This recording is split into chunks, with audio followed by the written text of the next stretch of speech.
Hello, everybody. Hello, and welcome to today's colloquium.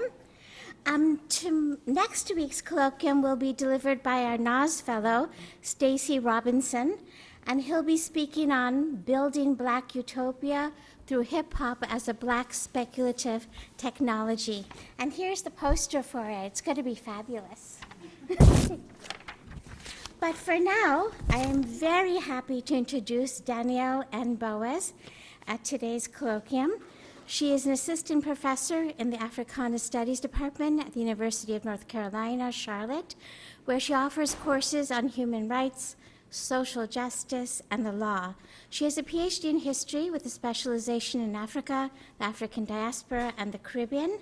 A licensed attorney, she also has a Juris Doctor with a concentration in international law and an LLM, which I looked up, is a Master of Laws in Intercultural Human Rights.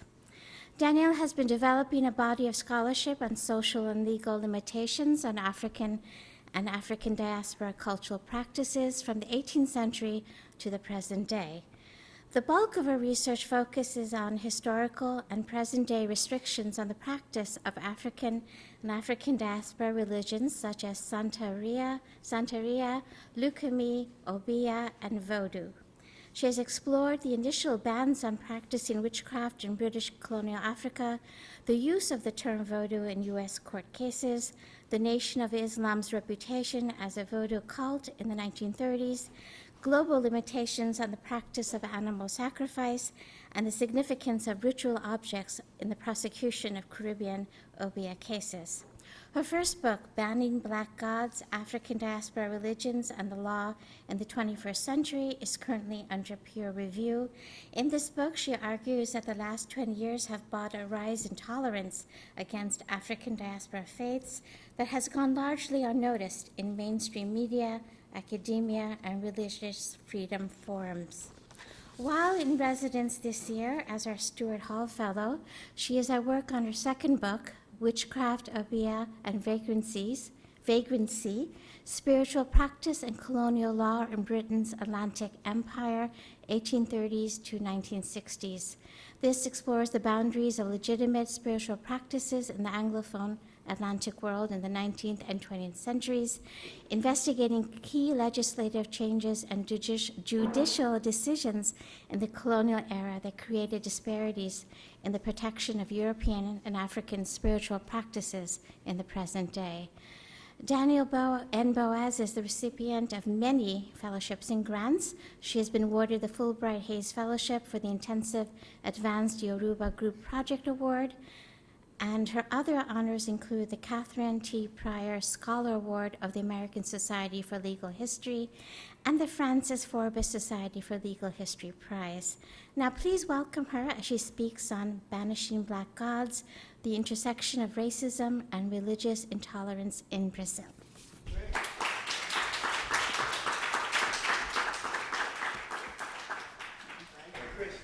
Yes, thank you, Krishna, for that generous introduction. She even added some things I didn't put in my own bio there, so sorry, that's a little embarrassing. Okay, so what I'm going to be talking about today, are both of these on? Okay, I'm going to turn that away. You can hear me, yes? This mic is on? All right. So what I'm going to be talking about today is actually not really directly either of my book projects. It's kind of something born of a piece of my first book project on religious freedom for devotees of African and African diaspora faiths, but it's focusing specifically on Brazil. And I think you'll see by the end of the presentation why I feel like Brazil is something that needs to have a specific moment that's targeted just at this location in terms of religious freedom for Afro-diasporic faiths. So the project itself is actually a project of kind of public scholarship. I'm putting together a website where I will have a map and a database, an interactive database that will allow people to search through cases of religious intolerance against Afro-Brazilian religions. So what I'm going to do is start off by showing you a piece of what that will look like. So this is the interactive map. I don't really have a preview of the database just yet. Well, let me say this is one version, one potential version of the interactive map. And each of those dots that you see there is a case of religious intolerance in Brazil. The first incarnation of the map is going to show 300 cases. And so one of the things that I'm going to talk to you about today is just the breakdown of what those cases look like and some of the limitations of the way in which I'm putting this information together. But to just give you a good sense of what exactly these cases, what exactly this map is going to do. So it's organized by year. It goes back to the year 2000 and goes up to the present day. In fact, my most recent case just happened last week, and I will share with you what that is later in the presentation. But to just show you what some of the entries look like, you can click on these and it will zoom into each act of religious intolerance, and it will give you the name of one of the parties. Usually this is the victim, either the religious leader or the name of the religious space, which is called a terreiro. You'll see that in the first entry, but in some cases it's kind of a general offense against Afro-Brazilian religions, and in that case I list the perpetrator. There's also a listing of the categorization that I've used for this particular type of intolerance, the date that it occurred, the location, and then a short description. As you can see here from this example, there's also a way to make pictures available as well as link videos, whether it's a private video that's been sent to me by somebody or photos that have been sent to me by somebody, but also I can link YouTube videos to this. So that's the way the map functions. I also, just because I'm a little uncertain about how I'm going forward with this, want to share with you a little bit of a different version. So when I started out with this, I'm kind of a visual person, and I started off using these different icons. I think most of them are pretty self-explanatory. Fires are arson cases. This little symbol here that you see right here is an eviction case. You see people punching, that's an assault case, armed invasion, police. So there's a number of different kinds of cases. So I'd love to hear some feedback later about which map you prefer. The vast majority of people have told me that this one looks better to them, but I'm still maybe holding on to something there. Okay, so returning to my actual presentation. All right, and this is just an image of the Excel. I keep pointing. This here is an image of the Excel sheet that I'm using right now for the database. And then again, it's kind of in flux of exactly what form that's going to take. All right, so let's get down into the data. What am I talking about when I talk about intolerance against Afro-Brazilian religions? Well, to start off, before I even got into this mapping and database project that I'm going to talk to you about today, I went into some of the state records from the government of Brazil and looked at what their data was about what kind of religious intolerance is happening. And this here is data from, this is a hotline, and it's a human rights violations hotline where people just call in when they've had some violation of their rights, and they say the details about what's happened. So this records a number of different things, violations of rights based on race, based on intolerance against LGBTQ communities, a variety of different things. But the denunciations of religious intolerance, they've been receiving complaints about this back since 2011. So this is the first year that the database started recording this. As you can see, there are only 15 complaints that year. But what I just wanted to highlight is by the time we get to 2016, 5 years later, we're up to 759 complaints. So obviously there's something happening in Brazil. There's a huge spike in cases of religious intolerance over the last few years. Who are the victims of religious intolerance? Now, I want to put a caveat here. This is a little map kind of showing the basic religious composition of Brazil. It shows Afro-Brazilian religions, we're talking about religions like Candomblé and Umbanda, as only 1% of the population. Now, in talking with colleagues, these official statistics are probably based on people who are actually initiated in those religions. And in terms of people who maybe have certain rituals performed, attend certain ceremonies, celebrations, are somewhat loosely affiliated, it's probably a little bit higher, but certainly no higher than something like 5% of the population that belongs to the entire spectrum of Afro-Brazilian religions. But you see this slide over here.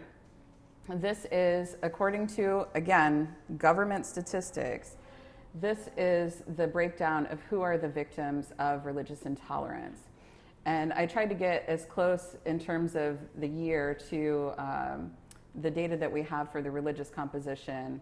And so this is actually becoming a greater disparity in recent years. But in 2016, Afro-Brazilian religions were 64% of the victims of religious intolerance. As you can see, that's a big difference between their percentage of the population. Now, I do want to note that in recent years and in other data sets, non-governmental data sets, usually this figure actually ranges from 70 to 90% of the victims of religious intolerance. So there's, without question, they are by far the vast majority.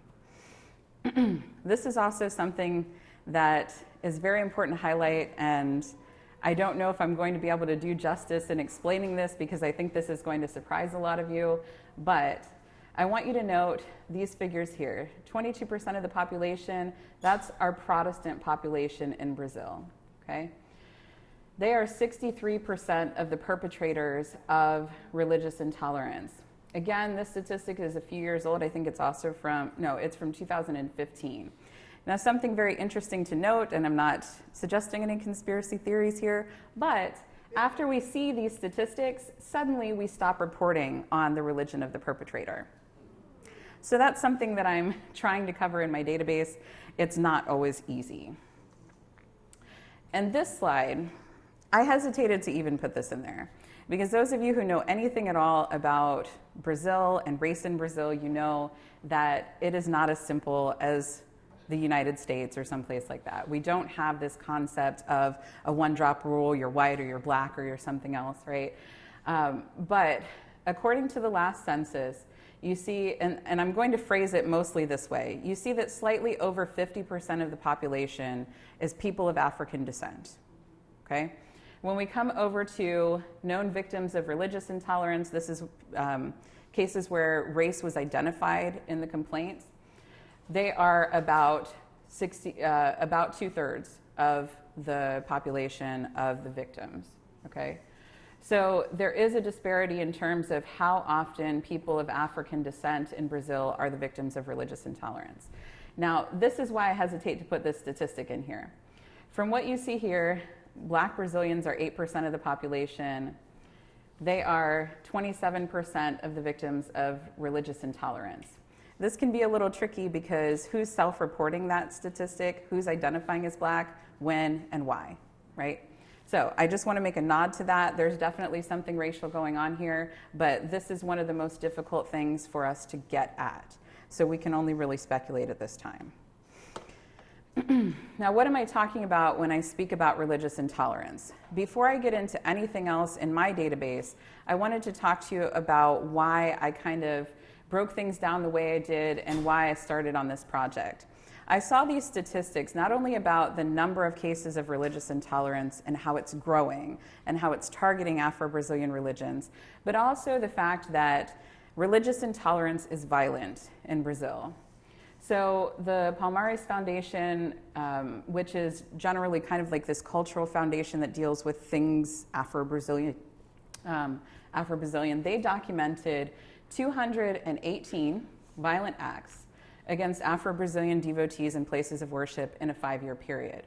Now, if you remember this slide that I showed you earlier, this is before we have the real big spike in cases of religious intolerance.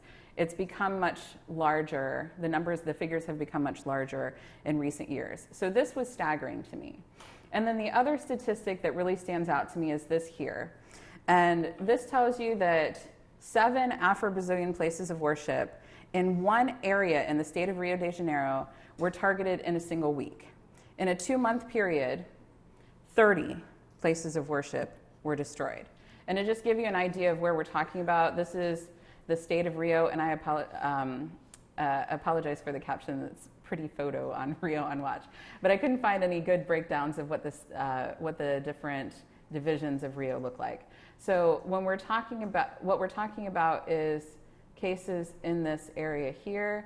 And specifically, you're going to hear me talk about Nova Iguazu right here as being one of the key points. So that's where 30 places of worship were destroyed in a 2-month period. All right. And just for point of reference, this is the part that most people think of when they think of Rio. This is the South Zone. This is Copacabana and Ipanema, where all the tourists go. So this is stuff that's happening in the northern part of Rio, where they basically tell tourists not to go, and people rarely, I feel like, rarely venture there. Okay, so this is the breakdown of what I'm seeing in my database of cases of religious intolerance. Now, the reason that I'm breaking things down this way is because official statistics don't. When you're getting government reports of what kind of religious intolerance is happening, the only information that you're getting is this is the percentage of victims who belong to this religion, this racial group, a little bit of information about where cases are happening, but you don't get the connections between them. And you don't get any kind of sense of what are we talking about when we say religious intolerance. And the government did this big report. The Secretariat for Human Rights did this big report almost 5 years ago now. And they basically, in that report, noted themselves that there's a huge disparity in the kinds of cases that people are actually reporting to the government for their sources and what kinds of religious intolerance are actually occurring. So what I'm doing is I'm taking the report of cases from the media and from court cases. And down the road, I'm going to use some of the private information that I have from talking to people. But at this point, what you're seeing here is information that I have based on documentable sources. And there's a reason that I'm doing that, and it's because nobody's going to believe what I'm about to say. So what we have here, I want you to note the breakdown of a couple of things. So first of all, we have over a third are crimes against property. And I'm going to tell you what these mean in just a moment. So over a third of cases are crimes against property. And we also have a large number of what I'm calling verbal or virtual harassment. This is just anything that is not physical. It's not actual violence against person or violence against property. So anything that isn't physical, I'm calling verbal or virtual harassment. So let's talk about what these categories mean. Crimes against property. The vast majority of cases are property destruction. I'm going to talk about what that looks like. Destruction or vandalism of statues or monuments dealing with Afro-Brazilian religions. Again, you're going to see some examples of that. Stoning, which is one of the most interesting things. Again, going to talk further about stoning and arson. And then vandalism, as you'll see, is a separate category. And I've used that basically just to encompass when somebody spray paints on a building or something a little more simple than property destruction over here. I have another category that, if you'll recall, was 9% of the database that's mixed crimes against person and property. And this is just something that I've kind of invented to encompass situations where there is some kind of threat, some kind of violence, some kind of targeting of a person, but it's really a crime that we'd normally consider a crime against property, at least in the United States. One of those is traffickers, drug traffickers expelling people from communities. We're going to talk a lot about that, so don't get too puzzled just yet. Robbery, obviously, this is a violation of someone's person as well as their property. Armed invasions of places of worship and incendiary devices. This includes bombs, Molotov cocktails, as well as firecrackers, which seemed to be a strange one to me, but there were 2 cases of that. And then violence against person, I've just broken it down to physical assault, murder or attempted murder, and then other encompasses stabbing, shooting, and there was 1 case of stoning a person. And then verbal or virtual intolerance, we have discriminatory publications. I apologize, that got cut off there. Social media cases, this is actually a crime in Brazil, to post something discriminatory racially, religiously, etc. On social media, you can be prosecuted, and people have been prosecuted for that. General harassment, which is a big, big category, and again, I'm basically using that for anything that's against a person but is not physical. And then threats or incitement to violence. This is where people are actually talking about, I'm going to kill you, I'm going to come back here and burn your place down, something of that nature. How many people die? That's a tricky question. So I have colleagues who have other kinds of databases, and they're collecting information on murders of Afro-Brazilian priests. And I know that they have at least around 100 cases. However, some of those cases are circumstances where, for example, someone's been killed in the doorway of their place of worship. A priest is killed in the doorway of a place of worship, and they're just gunned down. We have no information about motive, who did it, or anything of that nature. How do we categorize that crime? And sometimes we'll see cases like this that happen, maybe there's 7, 10, 20 cases in a year in one city. And it looks like religious leaders are being targeted, but we can't prove it. So there's going to be a separate database that encompasses those. The only thing that I have in mind, the attempted murder, you'll see 14. These are cases where there's some direct evidence that it is religiously motivated. So there were cases where someone had a dispute with a neighbor, for example, and the neighbor says terrible things, insulting the Afro-Brazilian priest's religion, and then kind of comes across the wall and stabs them repeatedly. So cases like that are the only thing that I've included in my database. But I'm hoping that my colleague who's doing this other one that has somewhere close to 100, I'm hoping that she'll also do something in collaboration with me. So then we have a bunch of cases that I'm calling legal rights. There are a lot of cases dealing with education here, which I don't have as much time to get into as I'd want to. But this is basically the refusal to teach about anything related to Afro-Brazilian culture and religion in Brazilian schools. For those of you who are from Brazil or know anything about Brazil, this is super ironic because Brazil has a national law that says that you have to teach Afro-Brazilian history and culture. And yet, we have a bunch of cases where teachers are being fired or students are refusing to participate in lessons where we talk about Afro-Brazilian religions in particular, but culture in general. For those of you who are students, I don't recommend that you just, protest and refuse to participate in lessons. I'm sure none of you would do that, but it's becoming a common thing here. We have child custody cases. Again, I don't have time to really get into that, but there are definitely cases difficult to document because of privacy laws regarding juvenile cases. But there are definitely a number of cases where practitioners are losing custody of their kids just because they belong to these religions. And if you don't believe me, I've directly talked to people who have been victims of this. It's a thing. Animal sacrifice cases, this is a global thing. Any Afro-diasporic religion that practices some kind of ritual slaughter of animals, they have limitations, laws that different countries try to put into place to eliminate this practice. Employment cases where people have been fired, usually for coming in some religious attire. Religious attire cases, this is where people are limited in schools, other public spaces, or places of employment from wearing religious attire, which is usually white clothes. And another thing that's targeted is a type of necklace, aleques, they're protective necklaces that often kind of start the disturbance because it links people to these religions. And then noise complaints we're definitely going to talk about. Then there's a few kinds of state intolerance. Again, these are big categories. They can deal with anything from where the state is kind of selectively imposing zoning restrictions on places of worship to police invading religious communities, which have resulted in some shootouts. There was one case where a priestess was dragged out by her braids and literally pulled to the nearest police station.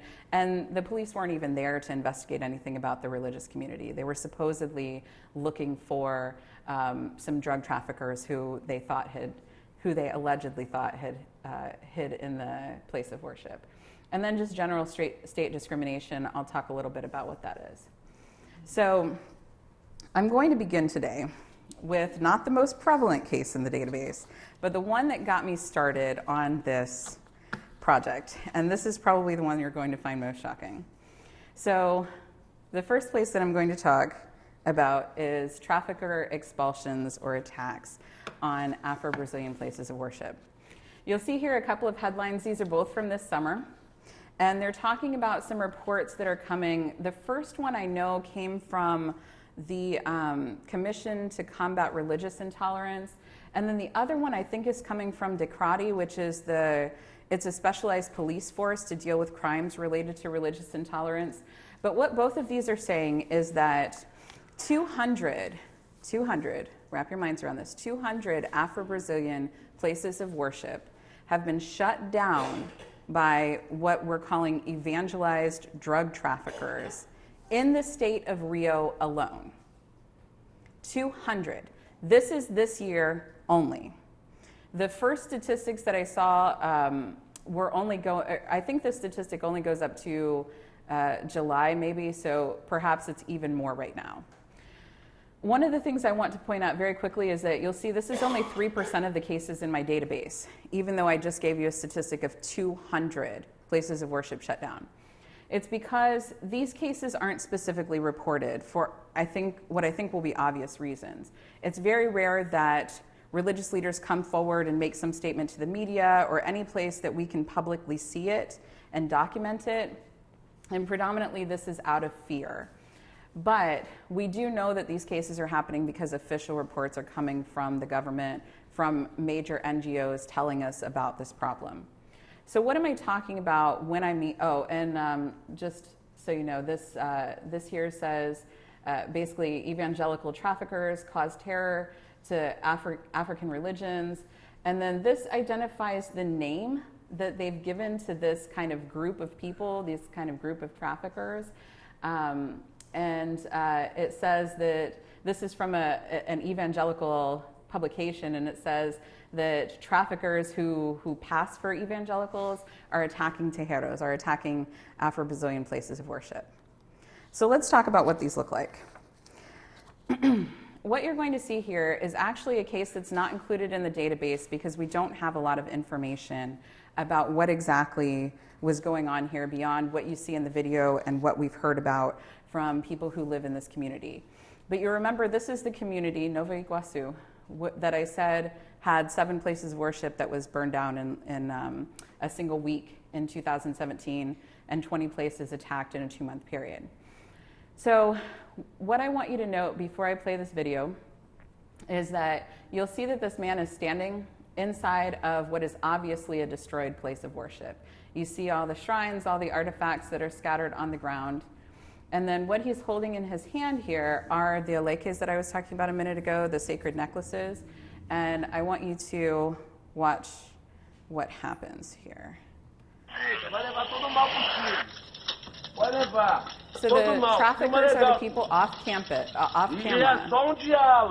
And they're telling, this is a dialogue. This is a dialogue I'm having with you.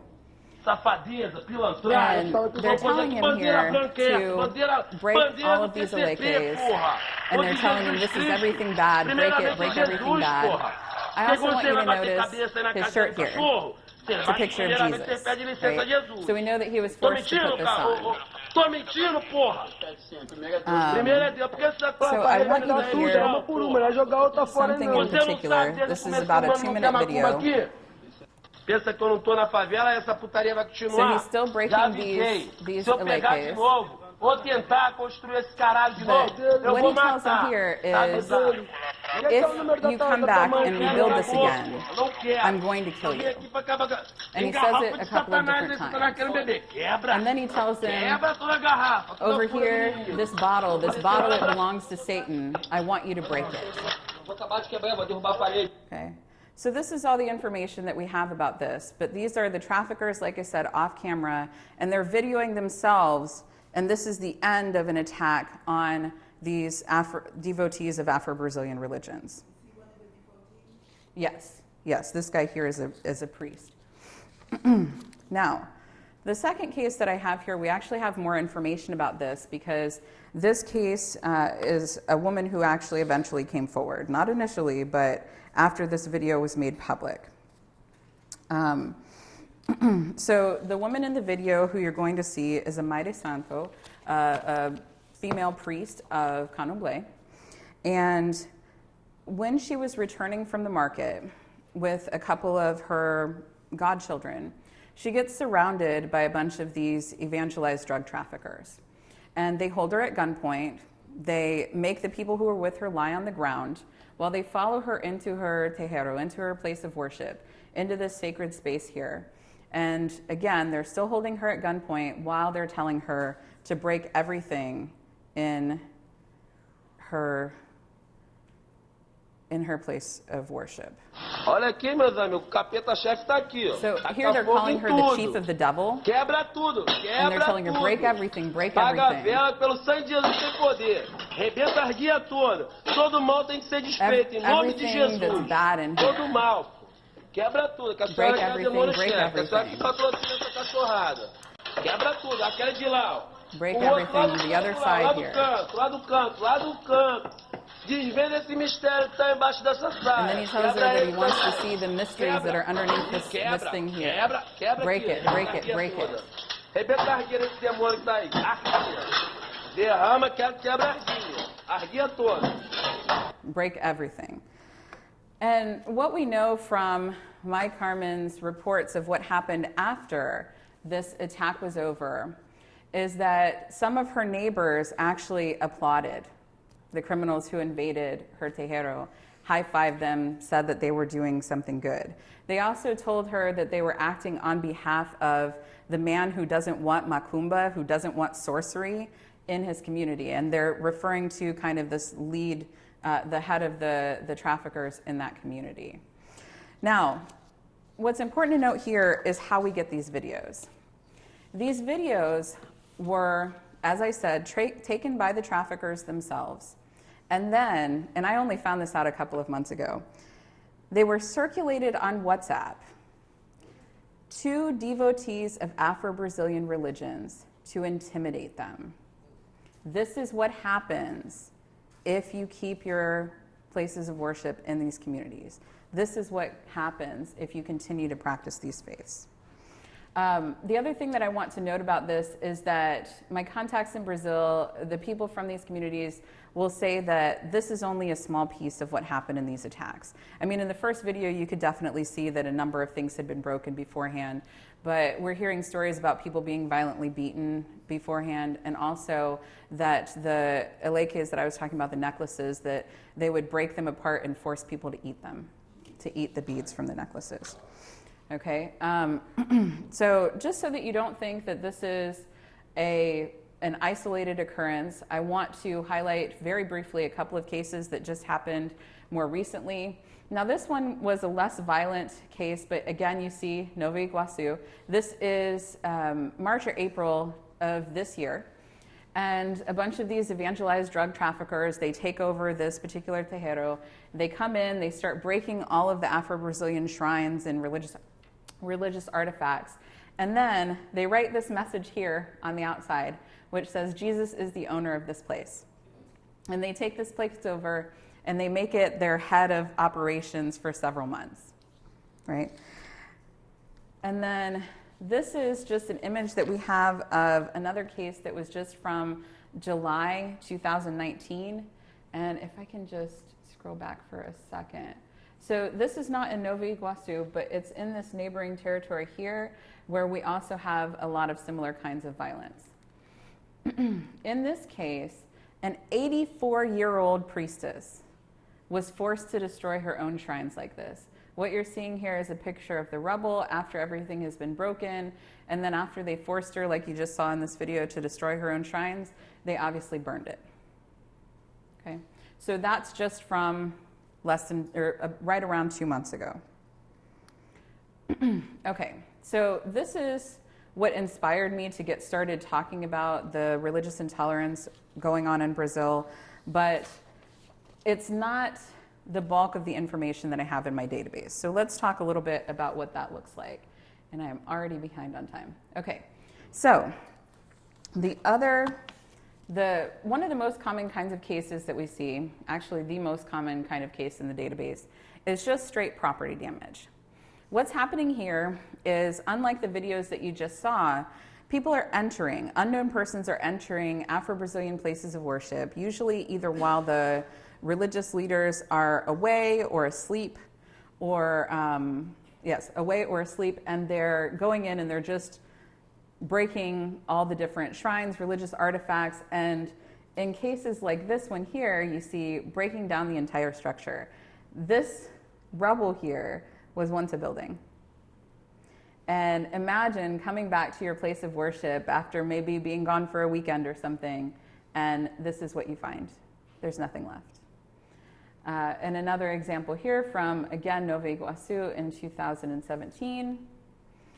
And then this is the Umbanda Center or Temple from 2016. Again, you can see the massive destruction.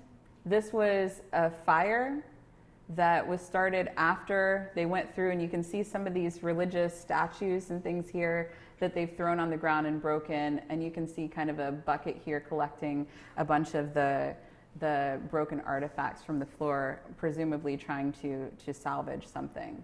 But you can see the massive destruction there. So, as I mentioned, a lot of these cases end in arson, end in burning.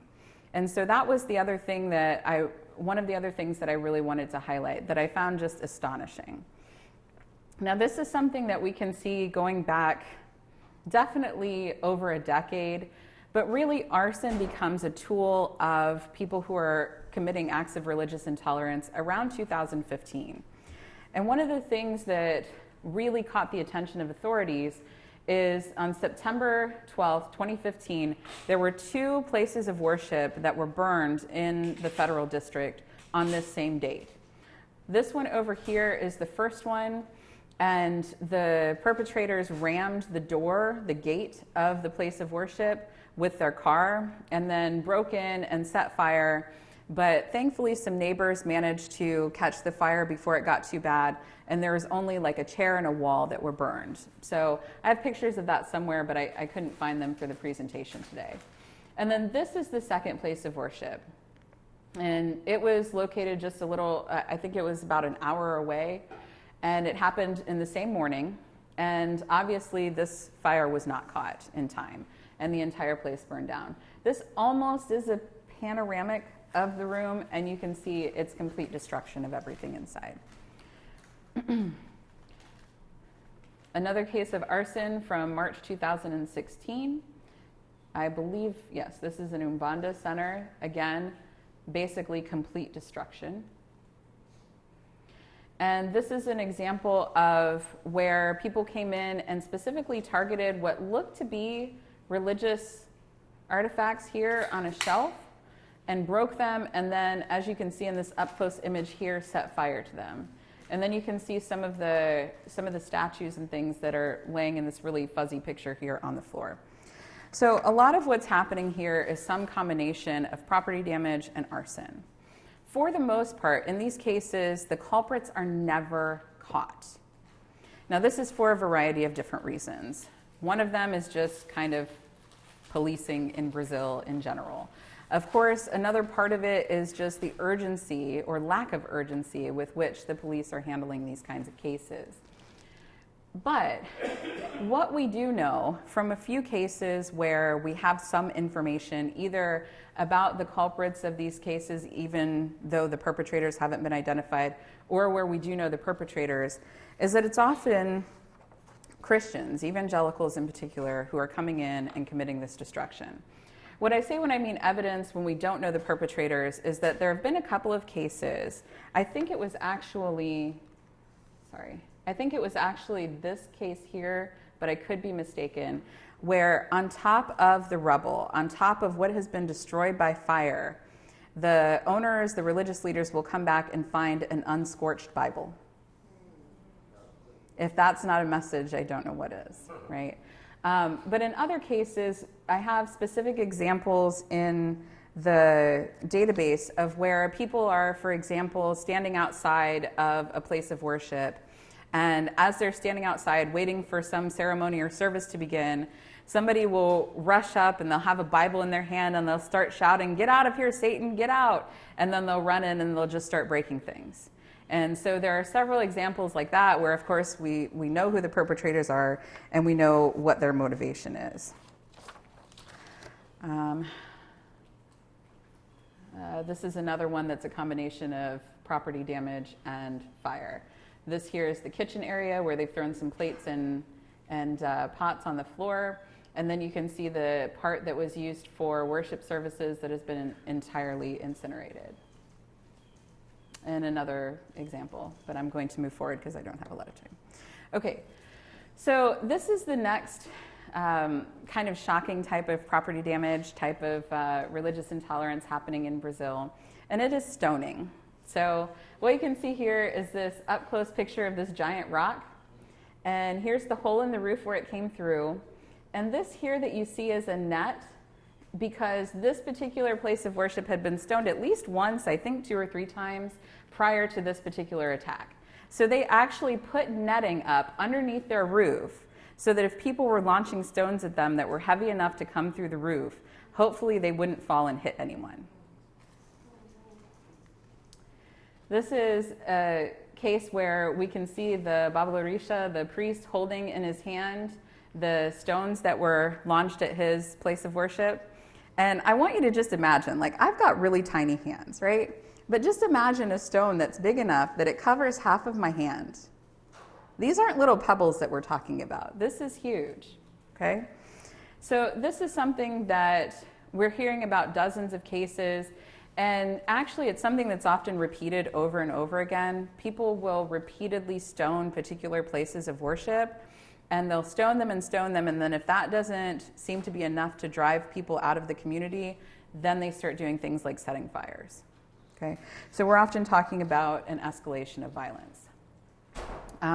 Before I get on to vandalism, which I'm going to cover very, very quickly, I just want to mention that I talked about there are some instances of incendiary devices, firecrackers, bombs, and Molotov cocktails. These aren't the majority of cases. I've documented 7 in the database. There's probably been closer to like a dozen or something like that. But there are circumstances in which people are bombing these places of worship, are launching firecrackers. The firecrackers, it was the same guy, and it was a neighbor of the religious community. And he just walked in. Well, they had, in one case, 150 people at a party. And it was a charity event, of all things. And he just launches 3 firecrackers into the crowd. Of course, he injured people. A few people went to the hospital, but thankfully nobody died. So that's one of the other things that we see. On a much lighter note, we have some cases of vandalism that I did want to talk about briefly because they make for such great pictures. So here you can see one case, and this is from,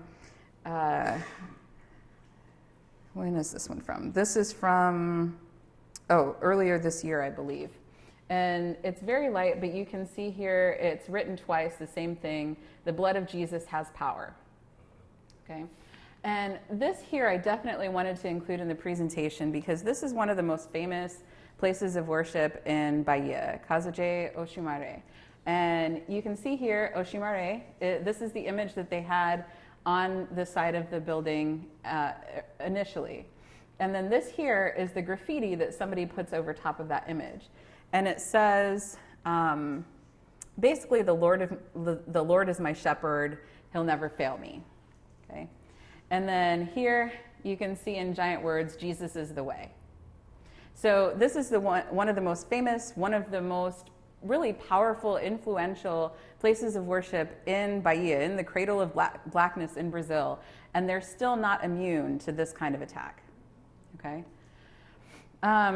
So the next thing, and this is something that, I don't know, it's very fascinating to me, and I'm trying to unpack why this seems to matter so much. But in a lot of sites that I would argue are geared toward tourists, we see statues of the Orishas, of the deities of Afro-Brazilian religions, well, some Afro-Brazilian religions. This is in the Federal District, and this is a park where people can obviously walk around and see these statues. And this is probably one of the most famous sites. This is in Salvador, and it's this lake where they actually have paddle boats that you can take and ride up to the statues and paddle around them and see up close. But these are big tourist sites, and throughout the country, there's a lot of statues that are representing the Orishas, because if you know anything about Brazil, if you've ever been there, you know that one of their big tourist schemes or tourist plans is to market this Afro-Brazilian heritage, which is very ironic considering what I'm about to show you.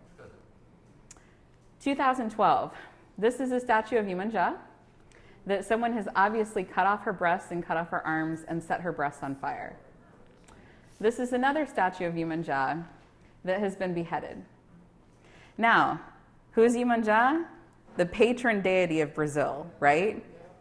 They have giant, like, million-person festivals for Yemanja. We're setting her on fire and decapitating her. This is another one where the statue of Yemanja was set on fire. And then this is Oxalá. This is actually from this space here in the Federal District. And obviously, somebody did some good journalism here. They caught the fire itself, and then this is the image of the statue after it was burned. And then this gem comes from just last Thursday. So this is somebody videoing. As you can see, it's broad daylight, and there's a woman with a sledgehammer that she's taking to a statue of Yemanja. She's right now targeting the hands, and then you'll see she steps down from the base of the statue, and she starts hitting the base of the statue with the sledgehammer as well. At the end of the attack, she's hit the statue at least 20 times that we can see on film before she gets in a car and walks away, or drives away, sorry. So that's to tell you a little bit about what these kinds of crimes against property look like in Brazil. It's not letting me go forward. There we go. All right. Now, I don't have a lot of time to talk about physical assault, and frankly, some of this stuff can be quite depressing. Not that the stuff I have already covered is not. But I wanted to highlight a couple of kind of the most famous cases, and in some ways cases that exemplify what's happening in Brazil in terms of physical violence. And so one of the things that I'm doing in my database is that I'm looking at the age of the victims, because what we've kind of generally, and we, I mean all the people who are looking at religious intolerance in Brazil right now, what we've kind of noticed is that there's two types of victims. The elderly, people who are definitely like 70, 80, 90 years old. We're looking at victims in that age bracket. And then something that I've noticed that people aren't talking about as much is that people under the age of 20 are also common victims of religious intolerance. This first image that you see over here is an image of an 11-year-old girl. And this is a very, very famous case that everybody in Brazil, I guarantee, heard about, from 2015. And this girl, she was walking home from a candomblé ceremony with her family when a couple of people carrying Bibles started throwing rocks at them, started throwing these giant stones that you've seen at them. And they hit her in the head. And obviously, this up here is the injuries, the blood on the sidewalk from when she was hit with this stone. She was taken to the hospital. She suffered from memory loss and fainting. And obviously, she's 11 years old. She's suffering a whole lot more than that. Yeah. They never, to my knowledge, caught the people who did it. Even though, again, this is happening in broad daylight in the middle of, kind of the street. It's not something that's happening behind closed doors, but they still never managed to catch the culprits who apparently hopped on a bus and fled the scene. Now, this is a little bit of a different kind of case and a little bit less well known than this one here, but I have seen more of these cases. There's two specifically that are in the database. And this is a case of Agnes, who had a picture that was circulated on social media that showed her being involved in an Afro-Brazilian religion, I think candomblé, if I remember correctly. Yes, candomblé. So she goes to school the next day, and her classmates have seen some of these images, and they realize that she belongs to this Afro-Brazilian religion. And so they started calling her a macumbeira, a sorceress, and they beat her up very brutally. They threw her to the ground. She hit her head on a wall, which is what I think most of the injuries there are from, and they also were kicking her when she was down. So there are, like I said, two specific cases like this that I have in the database, but I know that more are happening. And this is something that I wanted to highlight because I think it's really significant to talk about how this violence is not only happening against children, but amongst children. So that's something to really pay attention to. All right, so we're going to talk very briefly about harassment. And harassment, as I said, is a huge category, and I've listed some of the things there that I've included as harassment. One of the ones that was kind of borderline is throwing acid and urine on places of worship. It kind of feels like property destruction, but at the same time I was like, well, you know, you wash it off, I guess, and then call it a day. So I've considered it harassment. One of the most common things that we see is people protesting in front of places of worship. And I'm going to show you, actually, I'll show it to you right now, an example of that. So this is a video that a Tejero in Brazil, obviously, in Bahia, posted on Instagram of evangelicals. They said there were about 50 people gathered outside, and this was, I think, 11 p.m. or midnight. And you can see the evangelicals having these like prayer services. You'll see their hands up in the Só que air. para constar, os in the evangélicos estão background, na and they're frente kind da of casa de Mãe Rosa, walking in a circle. fazendo uma oração na rua. And there's even an image that I've seen, I don't remember if it's in this video, of somebody who has a Bible in their hand in the background, and they're thumping the Bible against the door of the Tejero. So this goes on for, I believe, a couple of hours in this instance. And this is something that's really, really common. And there was a case, I think it was in 2015, of where an evangelical church that set up across the street from the Tejero that was run by a 90-year-old priestess. They had this kind of service outside of her Tejero all night long one night, and they're calling her Satan, and they're telling her to get out of here, and they're calling upon Jesus to burn down her place of worship, and she has a heart attack and dies, right? So this is something that, especially when we're talking about these elderly people who are these religious leaders, maybe they're in these spaces alone, it's not just harassment, right? It's threatening their lives, yeah? So that's probably one of the most common types of harassment that we see. There are also instances where people will be out in public spaces and a random, usually evangelical, will just tell a devotee, hey, you're going to hell. What demon do you serve? Or things like that. So I've classified that as harassment. There's also a lot of cases where neighbors have called the police on devotees, and usually they're inventing something like the devotees having a barbecue or something, and it's, oh, they're over here sacrificing children, you need to come now. And so they get the police called on them over and over and over again. And there are also a few cases where either store owners or drivers of public transport, usually buses, have prevented devotees from entering their spaces and said, oh, we don't allow that devil worship in here, or something of that nature. And then there's this fun example that you see here of, and I've only seen one thing like this, I wish I knew more, but this is a lawyer, let me see, where was he located? I think this was a lawyer in Santa Catarina, who was also kind of a racial equality activist and a candomblé devotee, perhaps priest. And he comes outside of his apartment and finds this poster on one of the telephone poles that, of course, calls him a Negro, a communist, and a macumbero, a sorcerer, and says, we are watching you. And then you can see the lovely KKK image here. That's a whole body of scholarship that I do not work on personally, but there's a lot of work that's been done about kind of the transportation of the Klan to Brazil, and it's really fascinating. All right, so I'm almost done, and I'm just going to tell you very briefly about a couple of things because they're really important. Noise complaints.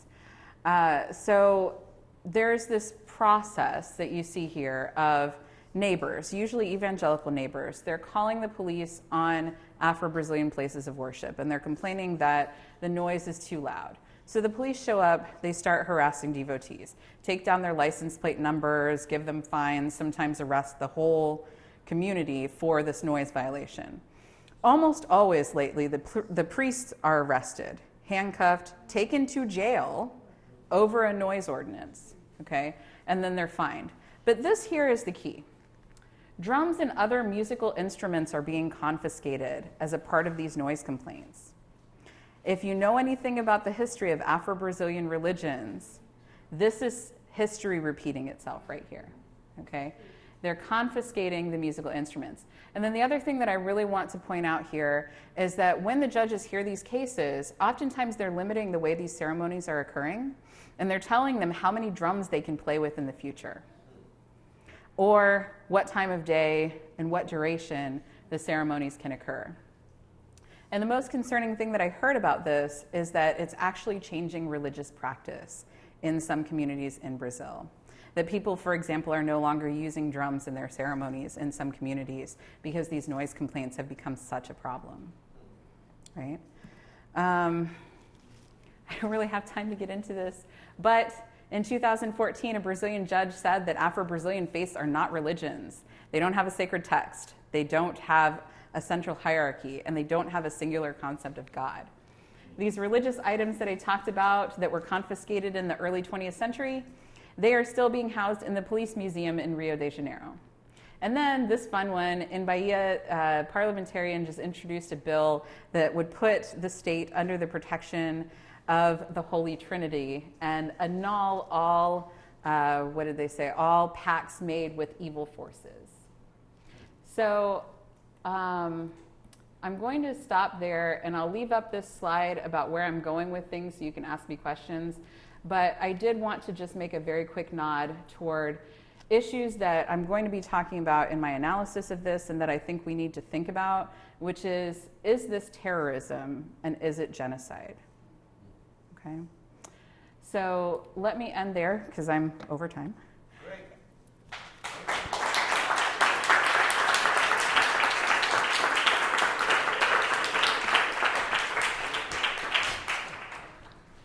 Is this thing on? Yeah.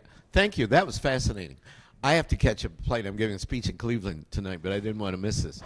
The one chart I would like to see you add, and maybe when I was biting my tuna sandwich, it was up there and I didn't see it, but it was the growth, the upward curve of evangelical Christianity during these same, was it 5-year period? Because obviously it's devil worship as far as they're concerned. Yes. And the same thing's happening all over Africa.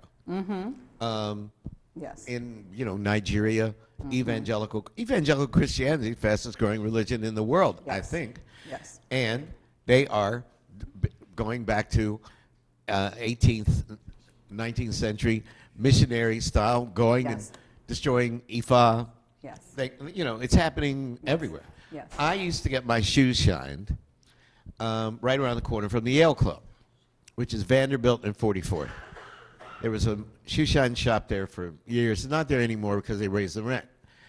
And the guys who shined the shoes were Brazilians. These guys loved me. We'd talk trash, and I'd say, when are you going to have me home for feijoada and obrigado and this, and I'm going to Bahia making film. My former wife gave me as a Christmas present, everybody knows my patron saint is Eshu, right? And she gave me this beautiful, I don't have it on, but it was the head of Eshu, which she had a jeweler make in gold. So one day, I pulled that out. And they jumped back. Like, our relationship was never the same. Oh, wow. They thought I was a Satan worshiper. I mean, they jumped back in horror. Like, how could you? Who are you? I ain't gonna do your shoe. No, they never said that because I gave them $20. But I was surprised that they would even take it seriously. To me, it's a symbol, it's a metaphor, it's an allegory. Brazilians worship candomblé. They, like you say, million people in, I think it's January, right? When the big festival. February. The big festival for Iemoja. I can't say it in Portuguese. Iemoja, yeah. But it happened to me, and I saw the look of horror on their face. It was like no joke for these people. Anyway, questions, comments. I got to go. And I did want to say in response to that Eshu in particular is a deity that's problematic for a lot of people because of the kind of dual nature of this particular deity. They're kind of seen as the trickster and the Christians. equated that with the devil. And actually, when I was studying Yoruba, which don't ask me to speak anything because I don't remember anything, when I was studying it, one of the dictionaries that I had still translated Eshu as the devil. Yeah, he's like Yeah. the messenger of the gods. He's like No. Hermes. No. And the main thing to do is God. But then Yeah. idiot British missionaries Yes. made him the devil. Yeah. And in fact, African diaspora religions have no concept of an ultimate evil in that sense. Yeah. Anyway, well done. Very impressive. See you guys. Yeah.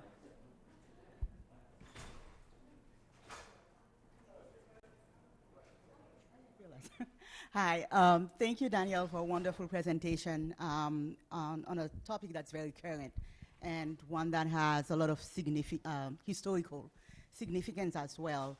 At the beginning of your presentation, you had some nice tables showing the percentage of Protestants, Catholics, and practitioners of Afro-Brazilian religions in Brazil. And I had a question regarding whether you had any data on, comparative data on cases of violence against Catholic churches, because that's one of the things that came up in my social media files at one point, and how that will affect your discussion of race, because you have in the title Banishing Black Gods. Yeah. And along with that, a corollary with that is in terms of kind of white Brazilians also being practitioners of Afro-Brazilian religions. So that's one. And the second one, your discussions of some of those terreiros that are being attacked by drug traffickers, which I find quite interesting for all the wrong reasons in many ways. You know, I would like you to speak a little bit about how that relates to the drug trades and kind of general violence in Brazil, because, and what I'm trying to get at is, to some extent, from like literature on policing and the drug trade in Brazil, that there's a lot of times the criminal gangs function as states within specific territories, and especially in the favelas. And so, of course, in your presentation, you're addressing the religious significance of that, but I wonder if there's, how your research kind of relates to some of the scholarship on the existence of parallel forms of government in Brazil and in some of these communities. Yes. Thank you for those questions. There's a lot to unpack there. Okay, so in response to the question about attacks on Catholics, I will briefly say that yes, Catholics have suffered attacks from evangelical Christians in Brazil. And in particular, the attacks that I've seen have predominantly been when there are statues of saints in usually the doorway or in front of a Catholic church. Sometimes you'll see evangelicals come up and break those statues. And oftentimes when we know the perpetrators or we've seen some kind of documentation of how the attack occurred, it's similar language about, oh, this is devil stuff, you know. But it's not anywhere near to the same degree. And to my knowledge, they're not out there burning down churches. I haven't seen anything to that degree in terms of violence against Catholics. Or to my knowledge, for the most part, they're not physically attacking practitioners. Some of the things like stoning, I don't really see happening too much against Catholics, but there are definitely cases of them breaking Catholic symbols. And one of the things that I would say about that is that sometimes there's not a whole lot of distance between these Catholic symbols and these Afro-Brazilian symbols, especially when we talk about Umbanda, that tends to have kind of these wider, more Catholic-looking statues and things of that nature. So sometimes there's a little fluidity in terms of when we're talking about what exactly is a Catholic symbol. And so there's that. The question about white practitioners. This is something really interesting to me. And again, I told you that I hesitated to talk about that question of race of the victims because race is so complicated in Brazil.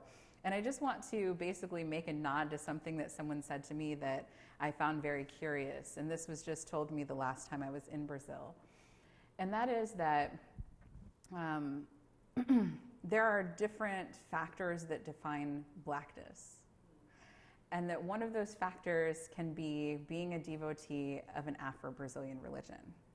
So you can be like my color, and I'm not black, right, in Brazil. I'm some shade of brown or mixed on my best day. On my worst day, I'm pretty light, and maybe not even any kind of brown. But even someone like me, if I'm a devotee of an Afro-Brazilian religion, I may be raced as black because of that affinity with this thing from Africa. And so we see this way in which religion becomes maybe something that's more important than skin color. And this is a big thing that I'm starting to explore in this particular project, and starting to talk about when we talk about religious intolerance against Afro-Brazilian religions. And then with regard to the relationship, or kind of the bigger picture with the drug traffickers and what's going on with these evangelized traffickers, I wanted to basically say three things. One of them is, a lot of you are probably wondering, how does this happen? How do these traffickers get evangelized? I'm seeing hands over here like, what? And that was initially my reaction as well. But then if you start to see statistics about how many prison programs specific churches have, it starts to make sense. And then also how often, and we see things like this happening in Haiti as well, that where you have missionaries, you have these Protestant churches, and they're going into these really poor communities, and they're only offering services to people who follow them.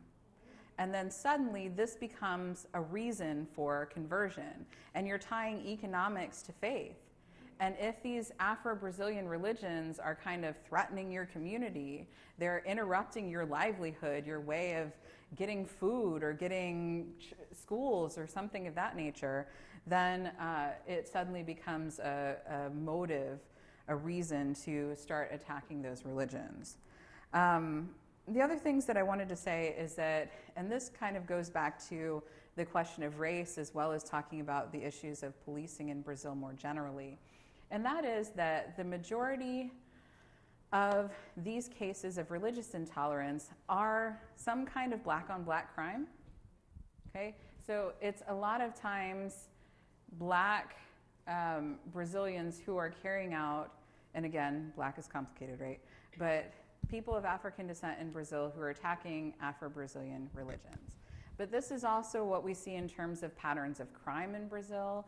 It's like many other places in the world, darker skinned people tend to be confined to poorer communities, and carrying out intraracial crime, right?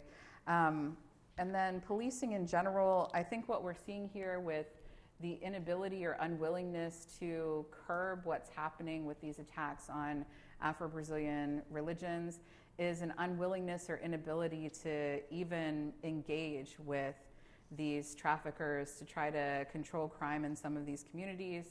One of the things that you'll hear people in Rio talk about, and I've seen some studies about this as well, but I remember the first time I arrived in Rio, I was hiking in one of the mountains that kind of sits over top of the city, and I hear this pop, pop, pop, pop, pop, pop, pop. And I look over at the people I'm hiking with, and I'm kind of giving them this sideward glance like, please tell me that's not what I thought it was. And they explained to me that there was a planned police invasion of one of the favelas, of one of the slums in Rio, and that the police basically took a helicopter and they just flew in and were shooting down at the community. And that was their mechanism of policing. So there are tons of studies. I can direct you in some particular ways. I know you don't need direction in that, but if anybody's curious, I can direct you at a couple of articles about that a little bit more. But needless to say, suffice to say, there's a lot of problems with policing, inability to identify the culprits, and inability to check these traffickers who, as you rightly point out, are kind of the control, the leaders, kind of a government in and of themselves in their communities. Yeah. Danielle, it's fabulous presentation on such a serious issue. Thank you for this. So I have 3 questions, and they sort of engage with questions of economic, symbolics, and gender. And so the sort of economic question is, which you sort of started to indicate, I think, in your answer here, was what are the sort of material interests, if any, that are shaping these attacks? I mean, obviously there's a spiritual dimension, right? But, I think about charges of witchcraft, in the US historically and across the globe, wherein like some of these charges tend to be attempts at land grabs and things like this. So I'm kind of curious about that. The second question regarding symbolics is, again, sort of going back to the question of these drug lords and these proto-states in poor communities, what is the function of sort of religiosity and Christianity in legitimating these drug lords, who, obviously have a sort of contradictory and problematic position in these communities, sort of vis-a-vis the sort of quote-unquote law-abiding residents? And so then the third question regarding gender, sort of 2 dimensions to this. One is that I noticed that you have up there further analysis that you might be talking about how victims are gendered, or the gender composition of victimhood in these cases. And then sort of secondly, it's really interesting when you were talking about the destruction of Evangelized statues, right? Like, what are the symbolics of cutting off her breasts and her arms? Like, what role is sort of gender playing, shaping these things? Thank you very much. Thank you. Again, there's a lot to unpack in those questions. I'll try to be brief so we can get a couple in. So what are the material interests? This doesn't seem to parallel witchcraft accusations in Africa in quite as neat of a way as one might think or hope to be able to just try to explain things. But there are some cases in which there's definitely a contest over land or property. So I can think of a couple of cases in particular where people have come in and destroyed a particular tejero. And in one case, it's very strange. I don't remember what year it was from, but maybe like 2015 or so. Some unknown persons took tractors and bulldozers and started bulldozing all these sacred trees and all these things around this place of worship. And it was definitely like a dispute over property, over trying to get the land that this tejero occupied, which was quite a bit of space. And similarly, there was another case where the perpetrator was known, and it was this guy who was trying to build condos where this tejero had been located for like over 100 years. And so he starts committing acts of intolerance to try to push them out, right? So there are some cases like that. But then there are some where it doesn't seem to have any bearing on the issue. So I think the answer right now is that I'm not sure, or it depends. With regard to the function of Christianity in legitimating these drug lords, obviously, if asked in any official capacity, Christian ministers are going to say, oh, we denounce what they're doing. But at the same time, there have been a number of circumstances where evangelical pastors have put these videos on social media, and they've directly called upon their followers to attack Afro-Brazilian places of worship. And I mean, to the point where they've actually been prosecuted for that. So it's something that is absolutely known to have happened. And in fact, this case that I mentioned up here where the judge said that Afro-Brazilian faiths are not religions, this was specifically about just that. There was a case where I think it was the Universal Church of the Kingdom of God, which is one of the biggest culprits here. They had posted videos on YouTube that were calling Afro-Brazilians demons, Afro-Brazilian religions demonic, and witchcraft and all this kind of thing. And so the case was the public prosecutor's office demanding that they take these videos down. And then the judge comes back and said, and rather than evaluating, are these things inflammatory, are they encouraging violence, the judge says, well, these aren't religions, right? So there are a number of cases. There was also a case where someone took, a church took a banner and put this banner asking their followers to attack Afro-Brazilian religions and put it on the front of the church. Yeah. So sometimes they can be really bold in their endorsement of these kinds of attacks, even if they're not that bold in their endorsement of the traffickers who are sometimes carrying them out.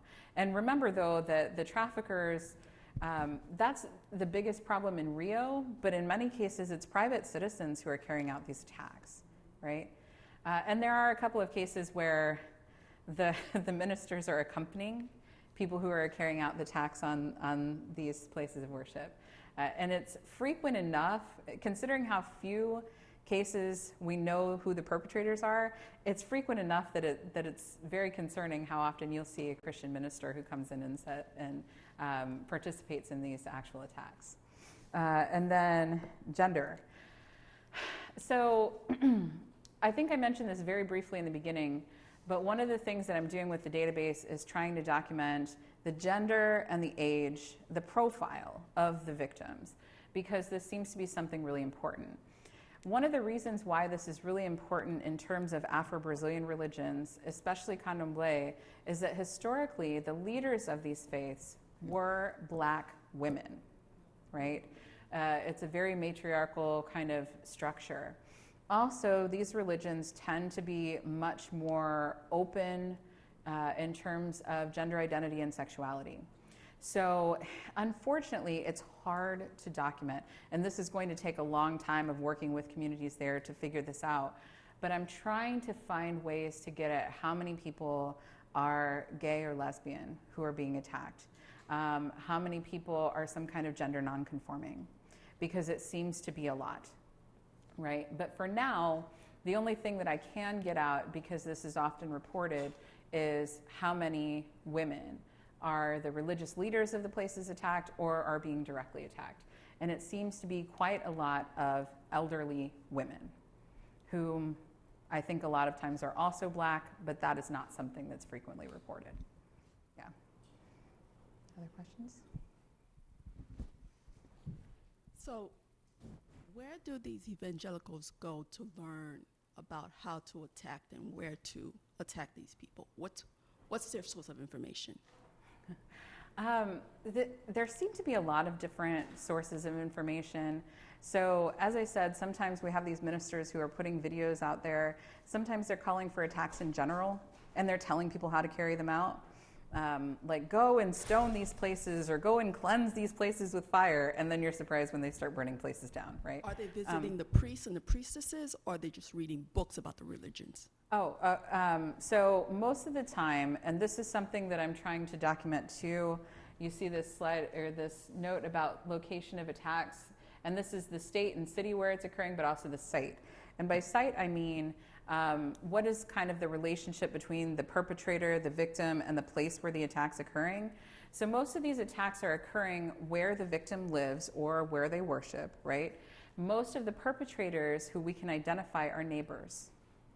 So one of two things is happening. Either you happen to be an evangelical, you live next to this candomblé or umbanda tejero, and you decide to attack this one in your community. Or sometimes the churches are directly moving in right across the street or right next door to Afro-Brazilian places of worship on purpose, right? And then they just start harassing them. So they're usually attacking people within their own communities. So places that they would have knowledge of. Now, when we're talking about the traffickers, though, what we're hearing is it seems like more of a directive. And we don't have a lot of information about how this kind of stuff operates because, again, people aren't talking about it. But we have an example, and it comes all the way back from, I think, 2006, where this trafficker, he goes to this evangelical church, he becomes a Christian, and then he comes back and he starts telling all the people who are under his control, all of the people who work for him, and he just says, okay, go out and start cleansing the neighborhood.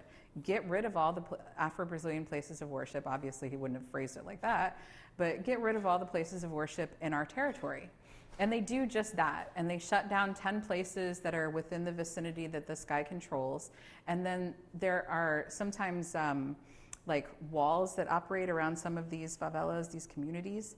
And they wrote on the walls of the favela something like, "This place belongs to Jesus," or "Jesus is Lord," or something like that. And so in that case, they're just going to all the places that operate within their territory. Yeah. Danielle, I have a couple of questions. First, I wonder if you could maybe give us an explanation for what you think accounts for the spike in these kinds of cases. And I'm particularly curious as to the timing in which you identify the spikes, which overlap with PT governments, which of course were known for passing Afro-descendant protections, right, like conditional cash transfer programs, of which Afro-descendants benefited enormously from, as well as affirmative action programs in public universities. And so in some ways your data run counter to what we might expect would happen in this time period. And so secondly, then given, of course, the election of Bolsonaro, who's much more conservative and has taken a very tough line on Afro-descendant social movements and LGBTQ movements, et cetera, I was hoping you could tell us how you think these incidents of cases might turn out, what your expectations are. Okay. Thank you. I think you point out something really interesting there that I think I've thought about in passing before and then forgotten about, which is that at some point, I think maybe last time I was in Brazil, I was talking with someone about the last time I was in Brazil, I was talking with someone about the possible parallels between what's happened in the United States and what's happening in Brazil. This idea that when you get a government in power that's extending more rights to minorities of any sense, in terms of gender and sexuality and race and religion, that suddenly there's a pushback, a wave that of people who feel like they've been somehow slighted by that, right? And so that may have something to do with what started all of this. But the other thing that you're seeing in some of the spikes, especially in the case of Rio, is that Rio, I forget if it was 2015, 2016, somewhere around then, maybe as late as 2017, they get a mayor, a governor who's staunchly evangelical. And that leads to a major spike in the cases there. And it's just this idea that the government is certainly not going to be policing these acts at all. And then since Bolsonaro was elected, even during the time of the elections, we've seen a major spike in these kinds of hate crimes, crimes of intolerance. As I said, just this year alone, the traffickers have shut down 200 tejeros. That's unprecedented. So there is a sense of liberty for them to operate as they see fit, and they know that the government's not going to take it seriously. And maybe I'm overselling the importance of my work, but I'm hoping by making something like this available in English to anybody who wants to access the internet, I'm hoping that we'll start to get a little more traction, a little more people outside of Brazil talking about these things, and a little more pressure on the state to do something, because it's going to take that external pressure. The government doesn't want to do anything. Yeah. So thank you, Danielle, for the lovely presentation. I'm wondering about the forms of resistance that have been developed against that process, apart from the hotline that you mentioned at the beginning. Right. So the hotline was kind of the government's response, which I've criticized repeatedly, which maybe I need to be less vocal unless I expect people to stop talking to me. But the government has created like 35 different kinds of mechanisms for documenting this stuff, right? And then A, they never release any comprehensive kind of reports. They never release any details. And B, they barely do anything about it, or in my sense, barely do anything about it. But there are a few exceptions. So I mentioned very quickly that there's something called DECRADI, which is a specialized police force in Rio that deals with crimes of racial and religious intolerance. It's super new in Rio, so we don't know how well it's going to work yet. But one of the complaints that I've seen already is that it's based like more so in the city. So it's my understanding, and I haven't met with anybody from DECRADI yet, so I probably should save too much comments for until after I do that. But it's my understanding that they're housed somewhere in here. And then when you have attacks that happen out in here, even though like Nova Iguaçu, I don't remember exactly, but I think it's like, I don't know, 10, 20 miles away from this area of Rio, but it'll take you like 2.5 hours to get there.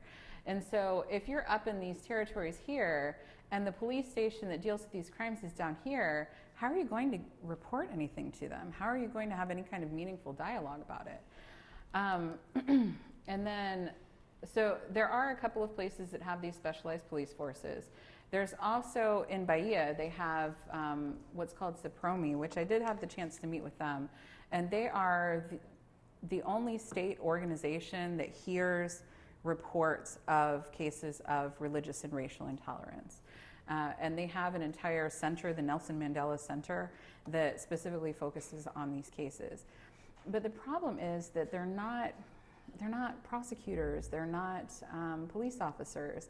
And so basically they're focused on providing services for the victims and helping them, kind of holding their hand as they go and report cases, and kind of making them even aware that this is a crime in Brazil, which a surprising number of people don't seem to know. So there are some government services, and then there have been a number of movements that have risen up, organizations of devotees of different religious communities who have tried to get together and form some kind of alliance. There's the Commission to Combat Religious Intolerance is actually kind of one of these alliances. It's a non-governmental organization that has been around for, I think, about 10 or 15 years. And they do a lot of documentation, issuing reports about these cases. They have a national walk. It's Walk to Combat Religious Intolerance, I think is how it's called. And the state of Rio does one, the state of Bahia does one. And they've also recently, probably within the last decade or so, declared a national day to combat religious intolerance. So there are kind of like these events, these walks, these methods to try to raise awareness, but things keep escalating. Yeah. So I think the answer is there's a lot going on, a lot of different ways that people are trying to target this, but I think, and this is me personally, that nothing's going to happen until we start talking about this.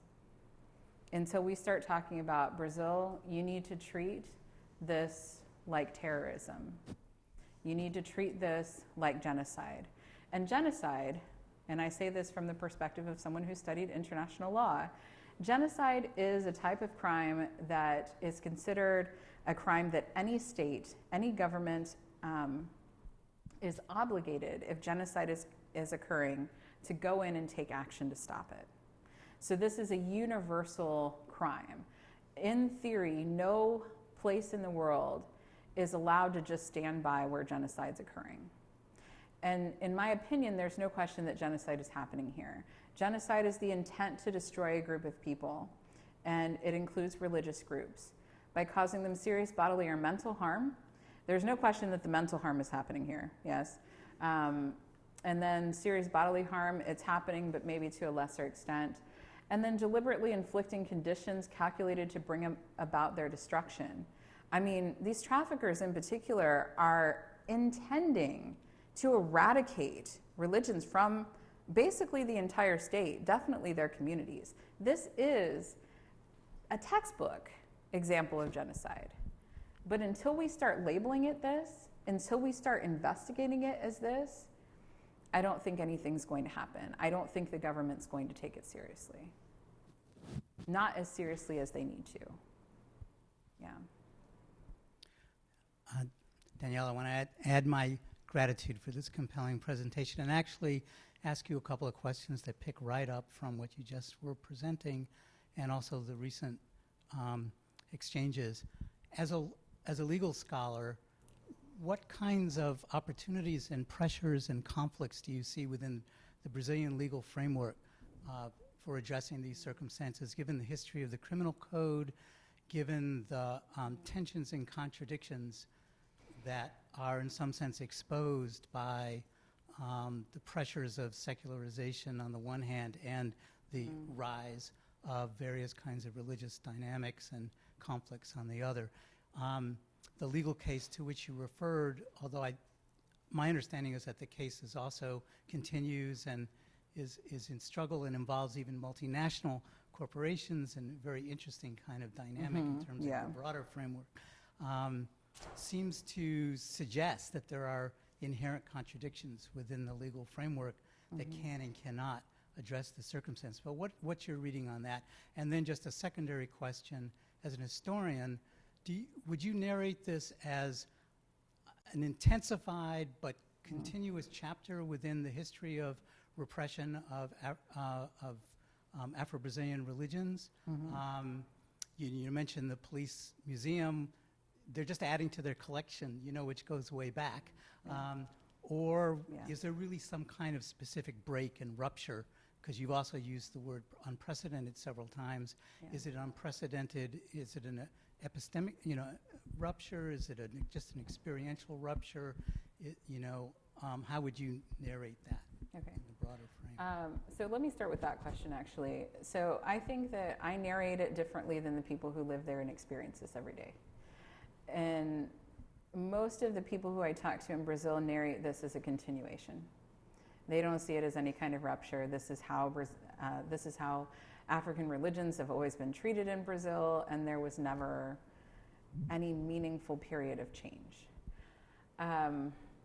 I read it differently as a historian, just because I know that there was a period in the early 20th century, and this was true basically across the globe, that there was this period of time when African diaspora religions, and really a lot of minority religions, were directly under attack.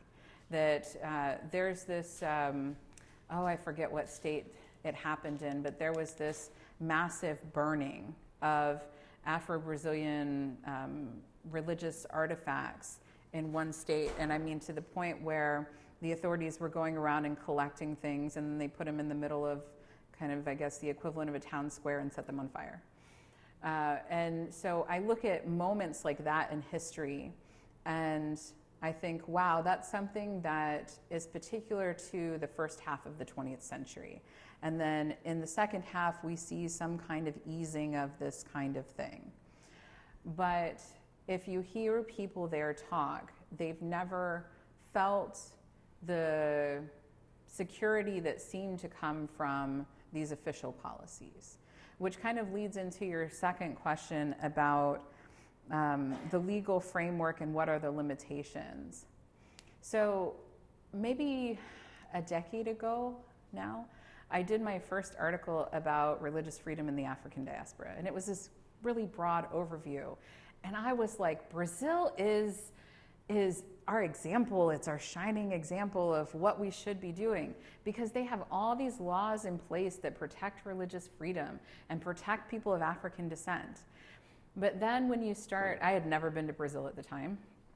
And so then when you start talking to people on the ground, you realize that these laws are really flawed and that they're barely ever enforced. And so I would say that the problem is not in the structure, which as a framework is really very progressive and much more advanced than I think anything I've seen in any other part of the world.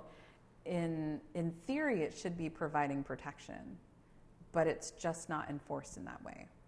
And then secularism. So one of the funny things is that Brazil is supposed to be a secular state, right? And all of their laws, all their policies, they state that, and that's something that's often invoked when people are talking about some of the, like the place of Afro-Brazilian religions in schools, for example. But then evangelicals, as they're getting into power, are more and more pushing things like prayer in school, religious instruction in schools, and on and on. And so this message of secularism seems to be a little lopsided. And it's something that also comes up with this idea of these statues of the Orishas. And people are like, well, they shouldn't exist there anyway. This is a secular state. Yes, Brazil, you have Christ the Redeemer, who is probably the largest statue of Jesus in the world, standing over the city of Rio, protecting the city. But it's a secular state, and these tiny Orisha statues that are like, I don't know, 2 or 3 times my height are somehow threatening secularity, but giant Jesus is not, you know? So yeah, there's some kind of contradictions there, I would say. Yeah, I think I'm out of time, yeah? Well, no, thank you very much. Thank you.